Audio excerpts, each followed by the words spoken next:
আরে বেটা সামনে এনিমি, রাজ দে। দিতাছি মেডিকেট ফেস, মেডিকেট।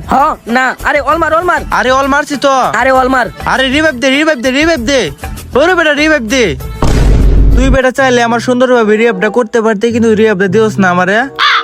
ঠিক কইছস। ট্যাংটা আমার কান্দের উপরে তুলে রাখ, তাহলে ভালো মতো রিভাইভটা দিতে পারমু। ট্যাংটা মা বেটা ঠিক কইছস। আজকে যদি একটা মায়া ট্যাঙ্গের উপর তুলে রাখতো, সেই ট্যাঙ্কটা কান্দের উপর তুলে রাখতি।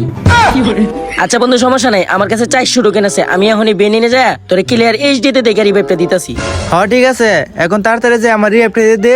4 নাম্বার একটা মেয়ে মারা গেছে, ওর রিভাইভ দিস না, ও খেলা পারে না। 4 নাম্বার মায়াটা মারা গেছে নাকি? সমস্যা নেই, এইচডি তে তোরে ক্লিয়ার এখন রিভাইভটা দিতাছি। আচ্ছা তাড়াতাড়ি দে। এই তো বেনিনে এসে গেছি, কোনো চিন্তা করিস না, আমি থাকতে তোর কোনো ভরসা নেই, তোর রিভাইভটা দিমু। এই যে বন্ধু তুই রিভাইভ।